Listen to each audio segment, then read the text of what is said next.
আজকে হঠাৎ পদ্মা পাড়ে গিয়েছিলাম ঘুরতে গিয়ে দেখি নদীতে প্রচুর পানি, চারিদিক শুধু পানি টলমল করছে।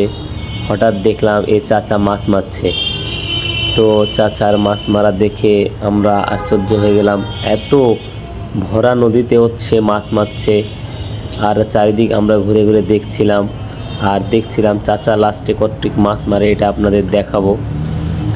আমরা চারিদিক ঘুরে ঘুরে দেখছিলাম, পানি আর পানি, চারিদিক শুধু পানি। আর একটা কথা কি, যদি কোনো মানুষ পদ্মার ধারে ঘুরতে যায়, তার মনে যত দুঃখ কষ্ট থাকুক না কেন, সেইখানে একটু মনের শান্তিতে থাকতে পারা যায়। যতক্ষণ পদ্মার ধারে থাকা যায় ততক্ষণ মনটা খুব ফ্রেশ থাকে। আমরা চারিদিক ঘুরে ঘুরে দেখছিলাম আর চাচার মাছ মারার দৃশ্যটা দেখছিলাম। তো চাচা বারবার এভাবে মাছ মারছিল আর আমি চাচাকে জিজ্ঞেস করছিলাম, চাচা এত স্রোতের মধ্যে আপনি জালটা তুলছেন, আপনার কষ্ট হয় কি না?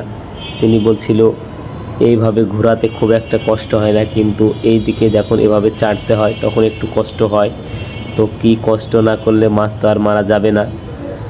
আমি বললাম, আপনার এখানে জীবনের রিস্ক নাই? তো বলল, না, আমাদের এই নদীতে সাঁতার কেটে অভ্যাস আছে, আমাদের কোনোভাবেই নিয়ে যেতে পারবে না। যতই জোয়ার আসুক আমরা আবার সাঁতরিয়ে উপরে উঠে আসতে পারবো।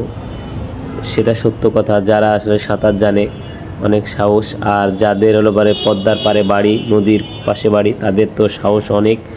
তারা নদীতে গোসল করে, সাঁতার কাটে, এভাবে তারা মাছ মেরে জীবিকা নির্বাহ করে অনেকেই। কিন্তু চাচাকে জিজ্ঞেস করলাম, চাচা আপনি মাছ বিক্রি করেন কি না? সে বলল, না বেটা, আমরা ওভাবে মাছ বিক্রি করি না, হয়তো বা কোনো দিন যদি অনেক মাছ পাই তখন হয়তো বিক্রি করি। এই যে আমরা মাছ চাচা মারতে এসে বেশিক্ষণ হয়নি, এই কয়েক মিনিটের মধ্যে মাছটা মারছিল। তো এভাবে নাকি 1 আর 2 ঘন্টা মাছ মারলে প্রায় 2-4 কেজি মাছ পাওয়া যায়। আর 2-4 কেজি মাছের বাজার মূল্য প্রায় 2000 টাকা, কারণ এগুলো অনেক দামি মাছ, নদীর মাছ প্রায় 1000 টাকা কেজি। চাচা তাই বলল, সত্যই তাই, আমরাও বাজারে গেলে এমনটাই দাম দেখি। এখানে আমার সাথে অনেকেই মাছ মারা দেখছিল।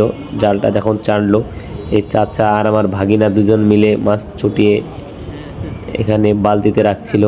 দেখেন এই যে ছোট ছোট মাছ, কিন্তু মাছগুলো যে এত দারুণ চকচক করছে, সোনালি রোদের মতো। অনেক সবাই বলছিল এই মাছগুলো অনেক স্বাদ, আর বাজারে অনেক দামে বিক্রি করা যায়, তবে অনেকক্ষণ সময় লাগে। তবে একটা কি, পরিশ্রম।